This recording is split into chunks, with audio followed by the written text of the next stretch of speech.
Hey guys, I'm super excited. We've got Shelly Culbertson back on the program. It's been a minute since we've had her here, but Shelly is a absolute rock star, coach, trainer,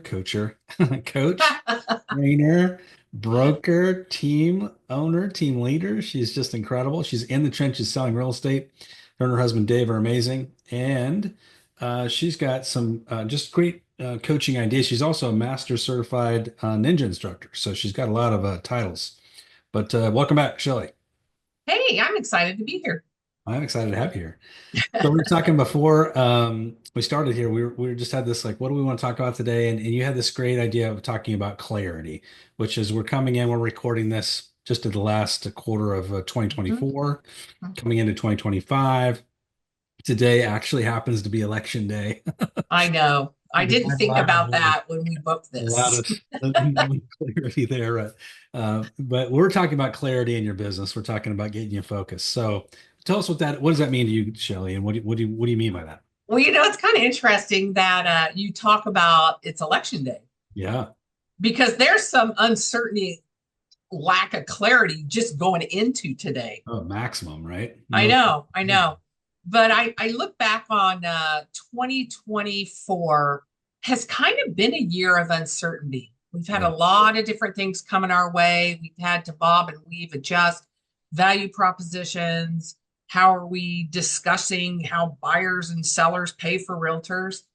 So it's kind of the year, my motto this year has kind of been clarity. How do we not only offer clarity to our buyers and sellers, but how do we get clear on what their needs are? Yeah.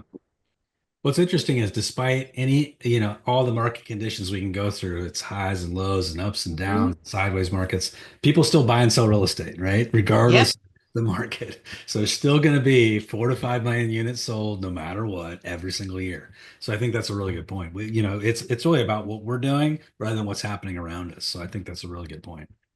Yeah. And the biggest, uh, when I think of the best realtors that are out there, Yeah. that are realtors that are so keened in to their people that sometimes they will realize that those people are going through enough changes before they realize it that they're going to move. Yeah. Yeah. And so it's very essential as a realtor this day and age to operate off what I call a hot and a warm list. Mm. Explain that. What does that mean to you? So to me, it is knowing your people and your CRM well enough to try and find out what changes they're going through in real estate Yeah. to get them onto a warm list. Mm. So I'll kind of define maybe a little bit of what a hot list is and what a warm list is. So hot lists are people that are going to buy and sell real estate, Yeah. Yep. and they have let you know they're going to buy and sell real estate, Hmm. and you are in contact with them, and they're going to use you to buy and sell real estate. Right. It could be as soon as 30 days. It could be as far out as 4 or 5 months. I mean, how many times have you had this time of year a seller say to you, I do want to move, but I want to do it in the spring? Sure. So I kind of let that list, but the caveat with that list is people know they want to buy or sell, and they know they want to use you, and you've had those conversations. Gotcha. Okay. The warm list is a little bit more, it's a little bit more gray area. Yeah. Those are people that have come to you and maybe they know they want to buy or sell real estate. They're just not in a position to do it right now. They could be a year out. Yeah. Yeah. There are also people in your CRM or your database that you've been in contact with, and you realize they're going through some changes in their life. Hmm. So, for example, they may have a 3-year old at home. Their house may be 1,100 square feet, and you sold it to them, and she's getting ready to have the second baby. Sure. And when that baby gets to the point where it's about ready to start walking, that 1,100 square feet, two-bedroom house is going to get really small. Right. Right. Yes. So it's you being keened into those people and getting them on the warm list. Yeah.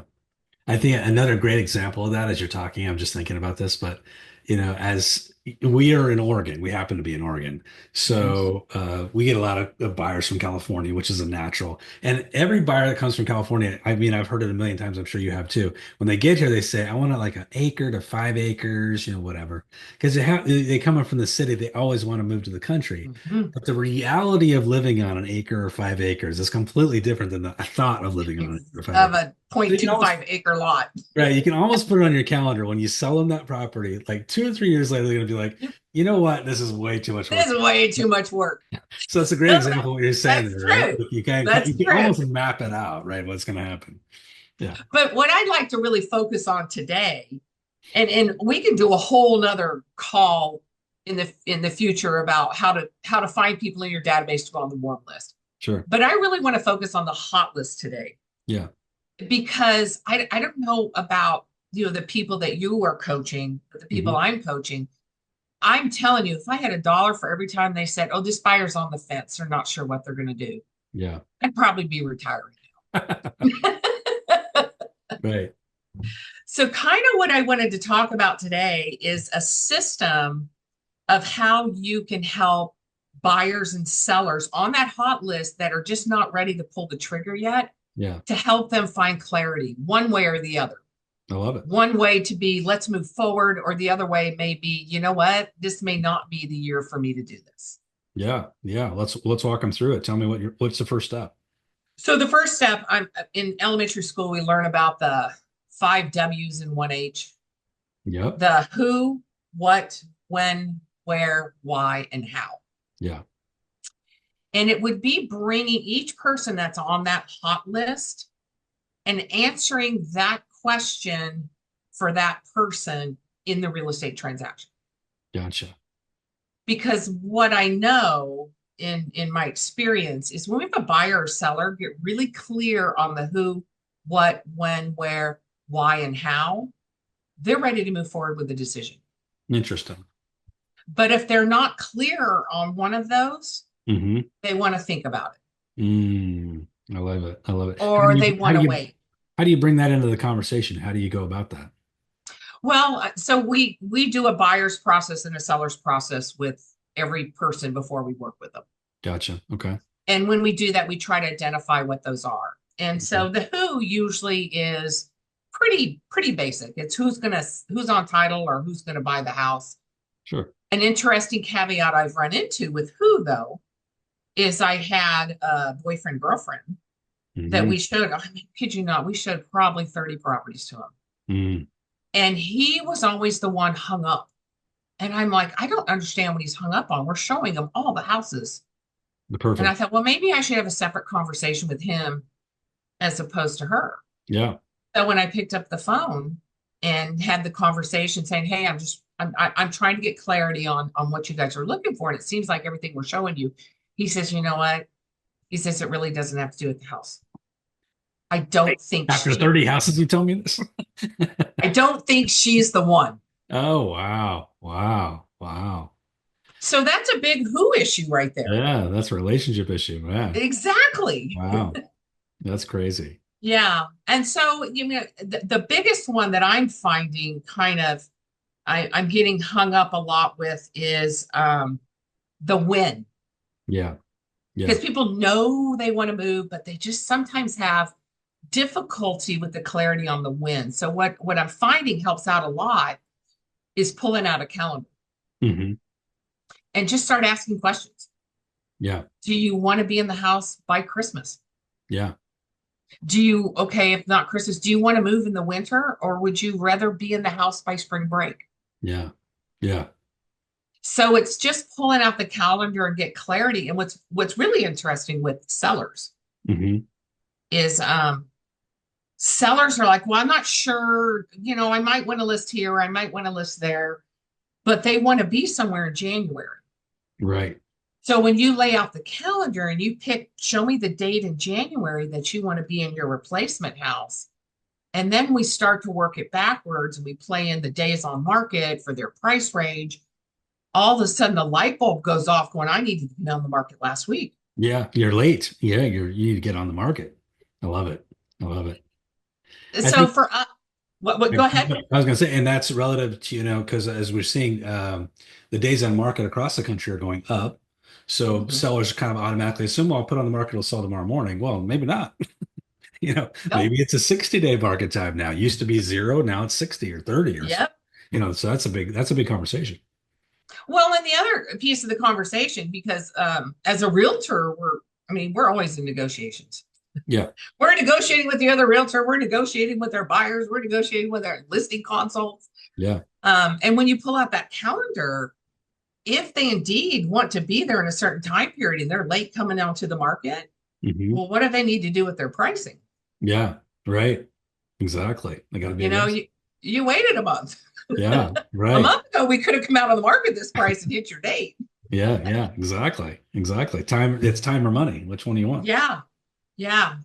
So, and I can keep the other one. So we have who, we have what, and with the what, sometimes we don't dig enough as realtors when we're working with buyers on what they want.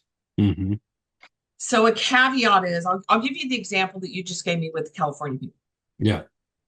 So they say, we want lots of land. Yeah. You dig down in there, why do you want lots of land? Yeah. Well, if they have 3 horses they're bringing and they need a barn and all of this, yeah, that's lots of land. Hmm. But if you ask them to describe what's lots of land, well, I just don't want to be able to look into my neighbor's kitchen out my kitchen window. Right. Yeah. I That's a mean, we half could, acre. we That's a quarter acre. exactly, we Yeah. could completely miss the mark as a realtor. We're showing them 10-acre parcels because Yeah. that's lots of land to us. Right. Right. Good point. So something I like to look at with the what is people don't buy what they say they want. Mm, They buy why they want it. interesting. I So like play that. that out for a minute. Yeah.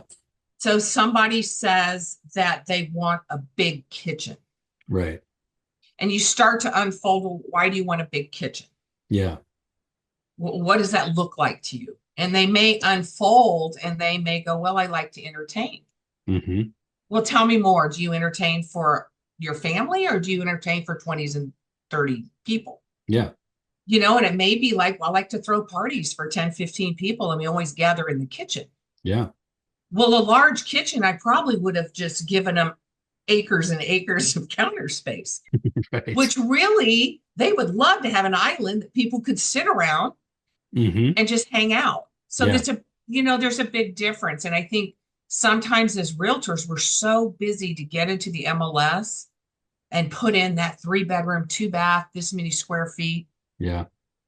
that we don't ask the questions as to why they want different things. Yeah. Or they want an office, but it was they need a fourth bedroom, but they really just need an office. All that, there's Yep. a million. I need a 3-car garage. Well, why do you need, all that's a very good point. And you start to Mhm. limit yourself. I think that's a really good point. Yeah, there's a story that goes around about everybody says buyers are liars.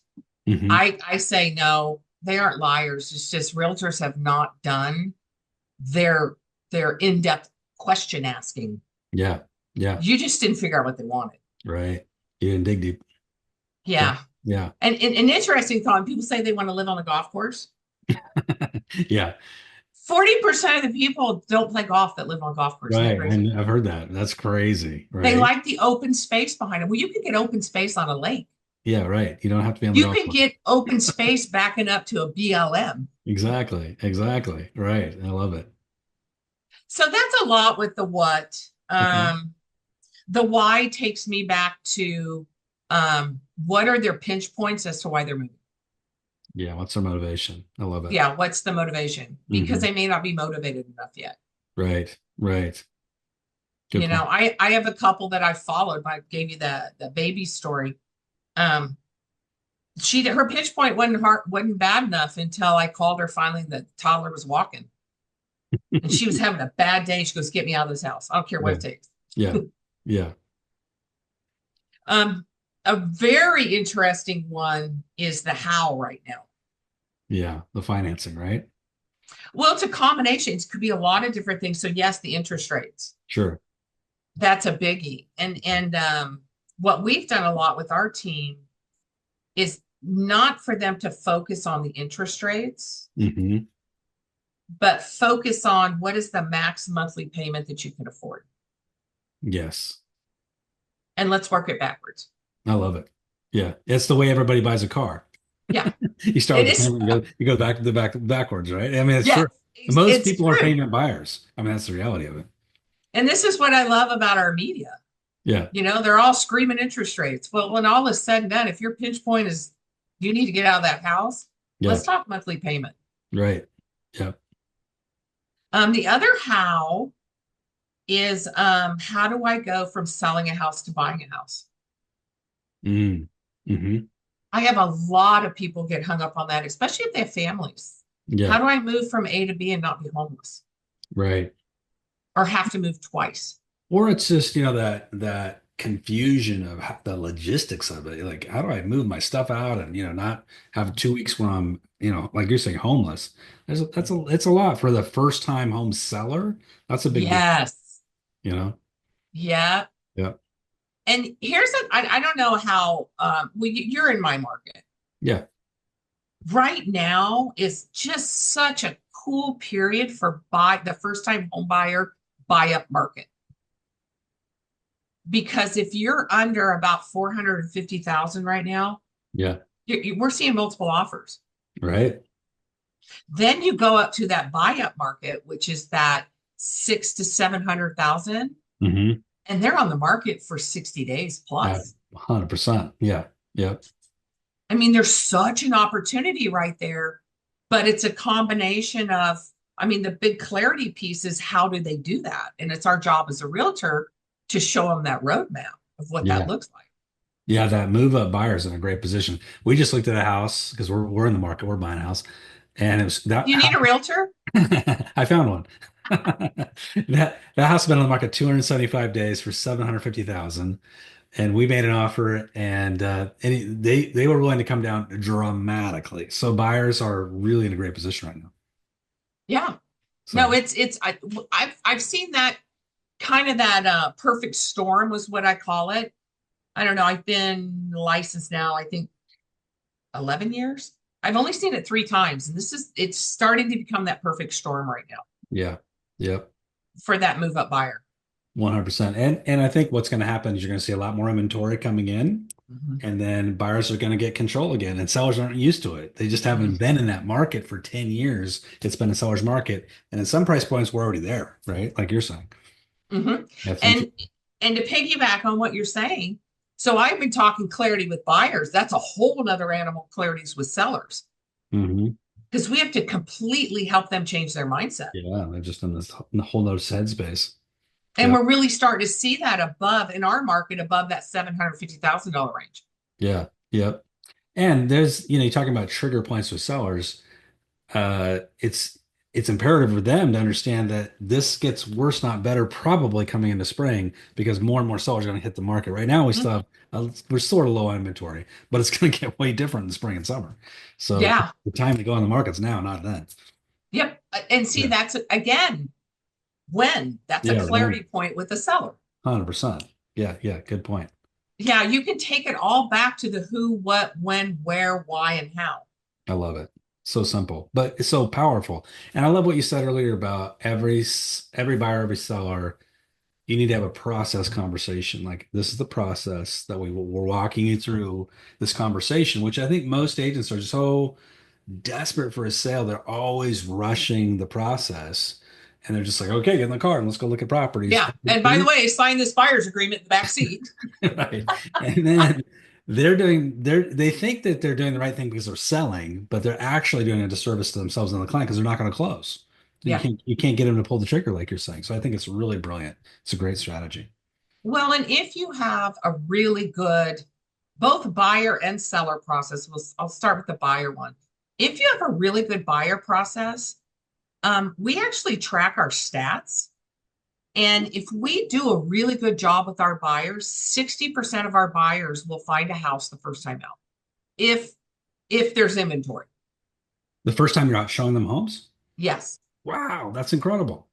That's because you've done the you've done the clarity piece on what they want, when and where. Because Yeah. all I'm going to show them is houses that fit for them. And if they don't pick one, usually on that first time out, if there's inventory, now granted, we've been in a time period where we've had a lack of inventory. If there's inventory and they don't pick one, we go back to the drawing board, go, where did we miss the boat with our clarity? Who, what, when, Mm, where, why, and how? interesting. What a time saver too. Because if you didn't do Oh, that, you could be huge. out showing them 10, 100 homes and never get to the Mm-hmm, point. So a huge mm-hmm. time saver. Yeah, absolutely brilliant.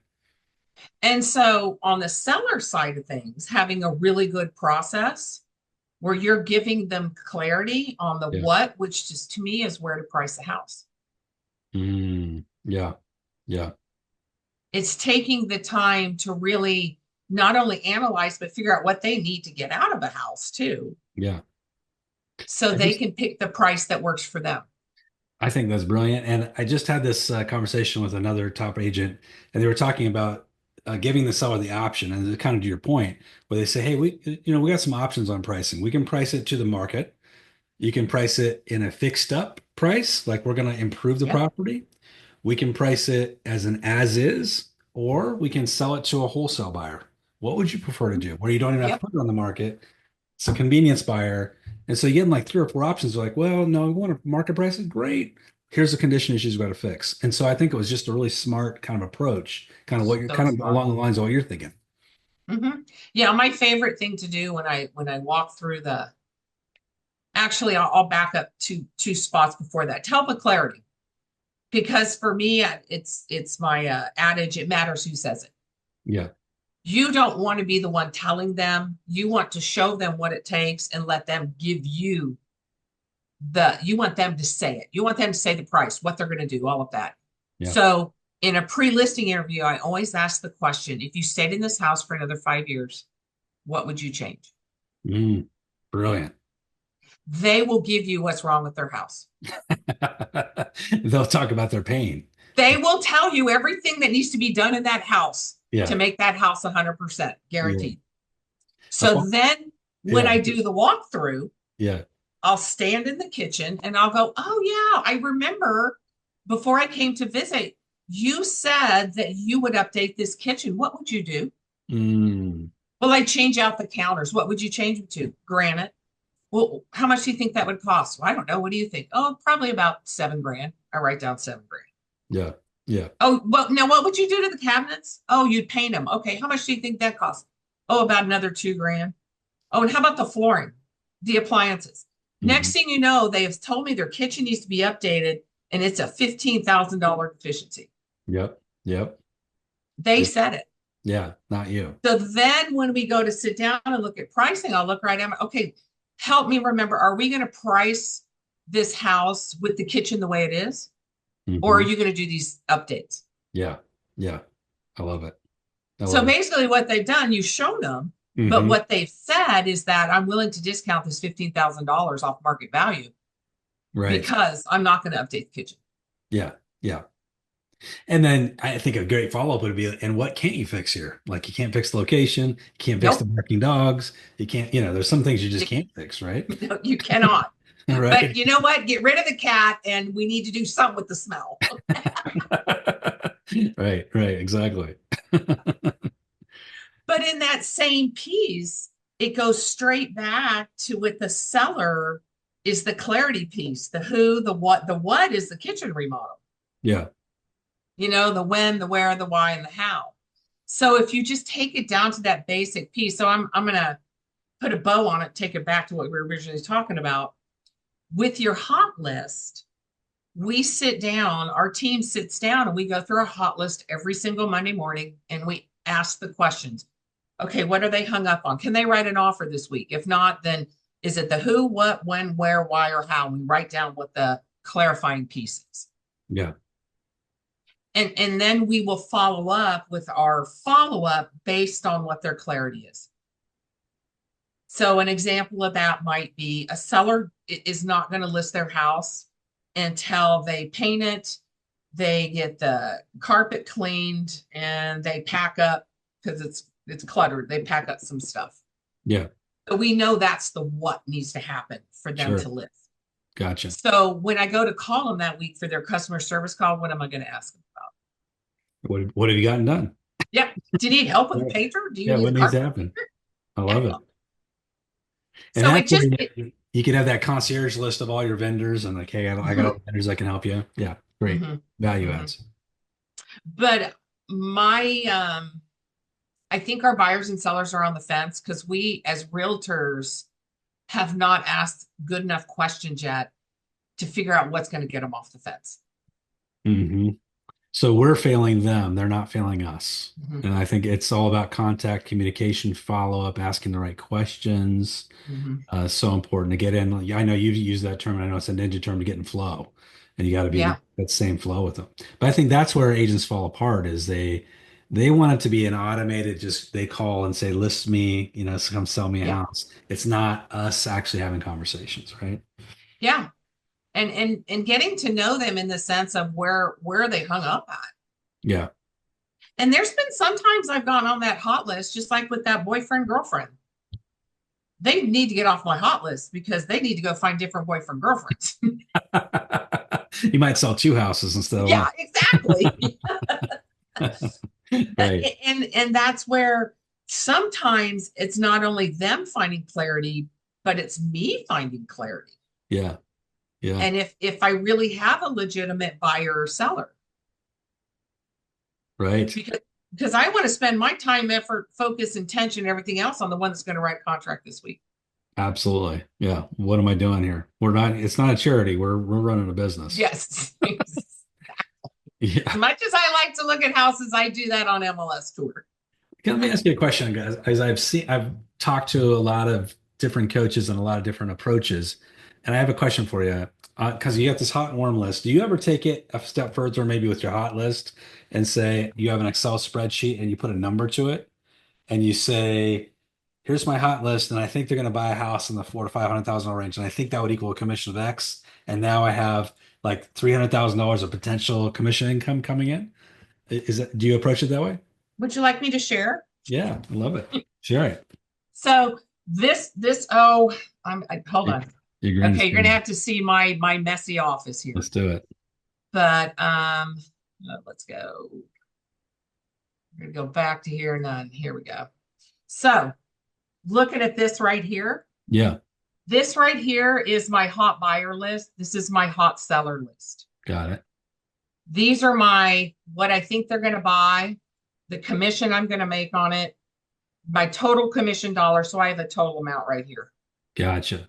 I think So that's my smart. hot list right now represents 382,000 in GCI. Wow. And let me ask, because you've been doing this a while, and Mhm. so how accurate is that? I mean, does it feel like that comes to fruition? Is it Oh 70% yeah. accurate? Is it how accurate is it? Well, and my hot list right now stretches out about 6 months. Okay. That's So still when I look at my tracker here, I call it my tracker. I know in the next 6 months, all I have to do is be intentional and focused on these buyers and sellers.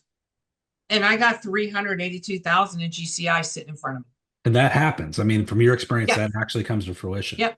Yep. So this is such a great lesson for everybody that's listening. That's like, I just haven't been able to put it together.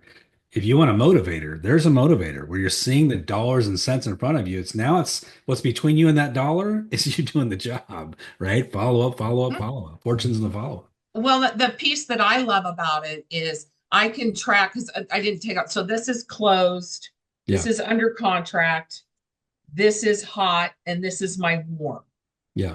So I can look at this at any given time and go, this is how much I've made so far this year. This is what I'm going to make in the next 30 to 45 days. Hmm. This is the next 6 months. And if you want to make 800,000 in GCI, you got to have at minimal 800,000 sitting on that warm list.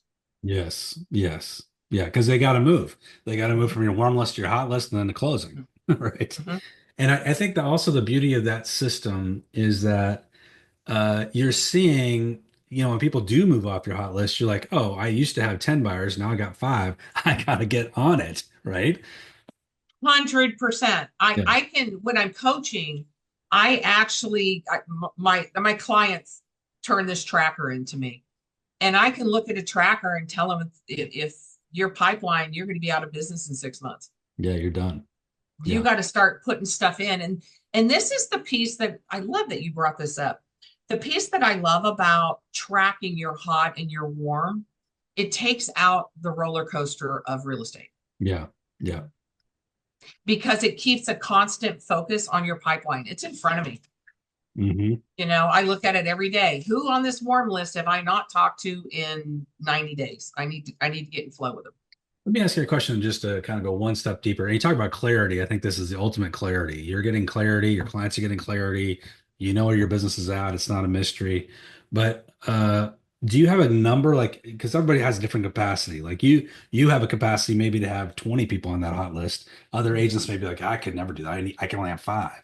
Mm-hmm. Do you have a number that you say, hey, I need to have 10 people on my hot list at any given time? Is that a number for you, or is it just like I'm trying to get as many as like I can So for our team to have a vibrant business, 4 to 5 transactions a month. to closed? Yes. Yeah. If we're closing 4 transactions a month, we're having a good year. If we're having 5 transactions a month, we're back in the unicorn years. So I call them. Yeah. So if you put that in that perspective of let's say 4 a month, and I Yeah. know this is a kind of a 4 to 6 month on my hot list, I should probably have about 25 people sitting there. Okay. But you have a team, so you're different than a solo agent.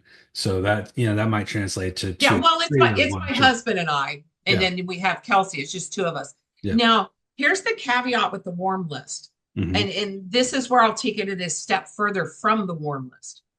We know the average person moves about every 7 years, right? Yeah. So, in essence, about 15% of your database is possibly going to move. Yeah. So, 15% of your database should be sitting on the warm list. Interesting. If you are in flow with your people and you are with those forward conversations, and so to make it really simple, if you have a database of 100, you should have about 15 people on the warm list. Yeah. Yeah. I love it. I love it. Brilliant. So our database, I'll go back, our database is right around 400. So I should probably have about 60 people on my warm list Yeah. at any given time. And if you work that number backwards, we always in our coaching, we're talking about a 10% close rate per year of your database. Yep. So it's about 40 transactions, which translates to about 4 to 5 transactions a month, Yep. which is exactly on the right track if you're working it the right way. If you're working your people. Yeah, exactly. I love it. But the piece that I love so much about the tracker, it helps me stay in kind of an abundance mindset. Yeah. So even though we have craziness with the lawsuits and we got craziness with the interest rates, like you just said at the very beginning, people move. People move. And these are the people that are going to move. That's right. Yeah. And my job is I got to make sure I'm the one that's in front of them when they hit that point of I need to move. Exactly. And it's so funny because it ebbs and flows, but they still move. They still move.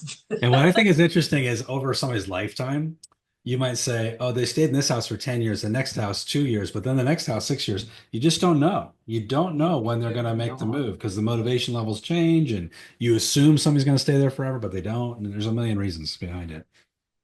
Well, it's been interesting going into this fourth quarter because we had an uptick. We do in November, I'm going down a totally different rabbit trail. The month of November, we do a gratitude challenge on our team. Yeah. And that's where everybody that's A's and B's in our database gets a personal phone call. It's all it is just saying that I'm thankful and grateful that we're friends. We have a relationship. We do business together, whatever that is. Whole purpose of the phone call. Yeah. With that uptick in phone calls, we have had 3 different people come out of the woodwork and say, yep, my house isn't working. I'm like, you've only been in it for 2.5 years. Right. But the key is that may not have triggered, and I may not have been the recipient of it had I not been picking up the phone and doing these gratitude calls. Mm-hmm. Yeah. It's really interesting where people get to what, they call the zero moment of truth, where they suddenly say, you know what, just something happens and they pull the trigger on, yeah, we're going to move. Whereas a week ago, a month ago, they were like, not even in their not even on the radar. not even on the radar. And then suddenly something snaps and they make that decision. And a lot of times it can be us, right? It can be us pushing them a little bit, not pushing them, but just in communication, like you're saying, Yeah. having a conversation with them. Like, oh, I didn't think about selling or buying or whatever. Now they're in the mode. Well, it's just, again, it's asking the right questions. Yeah. Yeah. And God, realtors love to hear themselves talk. Yep. And if we just take a deep breath and be curious Yeah. and ask questions, Yeah. the stuff I've learned out with my kids, my favorite thing to do was the carpool the teenagers in the back seat, and I just kept my mouth shut. You learn a lot. Yeah, you do. But it's the same thing with our clients. You just pose a good question and listen for the changes they're going through. Right. Yeah, exactly. What do you see coming into 2025? I mean, what are you having your people do now to get ready for that? Let's put a bow on it kind of for close. I just love it. These little bombs you drop are awesome. I can show Okay. you right now if I was in the throes of my business plan before I Yeah, got on this call. love it. So the activities that we as realtors are doing today, this week, we will reap the benefits of in January. 100%. Yep. So where my thought goes with it is, and we're also entering a period, and it started with the election, where we're going to have a lot of distractions. Yes. Yep. We're going to have distractions with the coming off this election right now for probably a week. We're going to have distractions with Thanksgivings, distractions with Christmas. So the biggest gift we can give ourselves right now is to start that business plan and get it done ASAP. So we know the activities we're doing right now, we're gonna hit the ground running in January. Yeah. And I think there's a really important for those of you that listen to this relatively recent after we recorded, but there's in typical November, an election year, there's a little bit of a downturn because people are distracted. Your clients are distracted. Mm-hmm. And it's just statistically that's a fact. But what happens is all that business comes back in December and January. Mm-hmm. So we shouldn't take our foots off the gas. We should be actually increasing because all the agents are going to be distracted. If we're still out there making contact and communicating, we're going to reap all those rewards, but we got to stay focused. So I think that's a really good point you're making. Yeah, and that's why in our team, and actually do a mastermind group at our office, I'm challenging everybody to pick up the phone and do that November challenge right now because you want to be top of mind when those distractions end. Yeah, absolutely. Absolutely. And the crazy thing is, and I'm tying to something else. When somebody asks you that question, when you are, I'm grateful for you. What do you got planned for the holidays? This is my two things that come out of my mouth. And when they say, how's the market? Mm-hmm. The critical piece with that is make a note because if somebody's asking you about the market, they're curious about something. Yeah. Interesting. Yeah, I love And it. that may be a piece where you can follow up after the holidays with something of value about what's going on in their neighborhood with real estate, whatever that looks like. Yeah. But don't let go. That is a nugget when they ask you, how's the market? That's a really interesting observation, actually.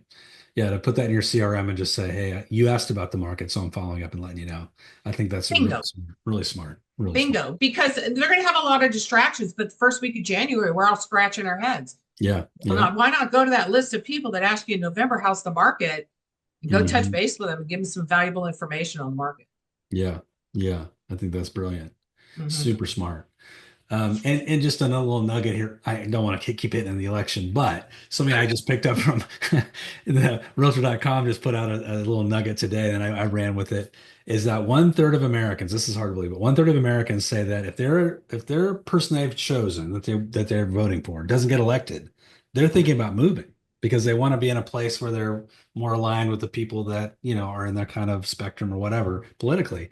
Now, not one third will actually move, but there's going to be a lot of people that they're thinking about it, right? Somebody's going to lose. And so that's going to be another opportunity, right? Another opportunity to have conversation.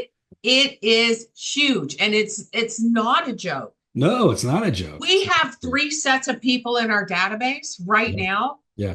that have already said to us, depending on how the election goes, If it doesn't go our way, we're moving. Yeah.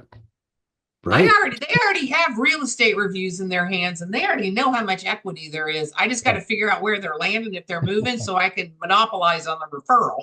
100%. I mean, we've seen it that the two biggest, craziest motivators that I've never seen in my career, but have happened over the last 6 years, Mm-hmm. is politics being a motivator for moving, which you've Yep. never saw that before, and climate change is starting to become a big Yep. motivator for moving. So those two things are, you just think those are kind of not real, but they are real, and people are Yep. moving because of it. We know, and I'll throw one more nugget on who's moving. Yeah. What is the biggest generation that's aging out right now? The Aging out, baby boomers. baby boomers. Yeah. Yeah. Yep. And if you're not in tune with the baby boomers, because all their kids have already left, they're already empty nesters, and they bought these big old houses Yeah. that don't suit them anymore. So I really think that is a huge area that Yeah. really hasn't been talked about that much. Yeah, I 100% agree. Another, I just along those same lines, I just saw an article because I was doing some research about the biggest wealth transfer in the history of our nation and maybe the world is the wealth transfer between baby boomers and Gen X to millennials. It's Yep. like $9 trillion of wealth going to those millennials. As these baby boomers, die, they give a lot of it to their grandkids, Yep. and there's just this whole thing that's going to happen there. So we could do a whole show on that too. Yeah, we could do a whole show on that. But the interesting thing that I find, because we're senior residential specialists and we deal with about 38% of our business is seniors. Yeah. And the interesting thing is 90% of the seniors I deal with own their house free and clear. Yes. Yep. Which totally takes interest rates off the table. Yep. Yep. Yeah. Because they're paying cash. They don't care. Yep. Not an issue. And it Yep. gives them a huge advantage in this market, which if interest rates come down, it will kind of evaporate. So this is the time for them to act. Right? Yeah. We're just creating abundance everywhere, aren't we? That's exactly right. Well, Shelly, you've given us a bunch of things to think about. I mean, talk about getting clarity, the who, what, when, what, and how, just conversations with buyers and sellers.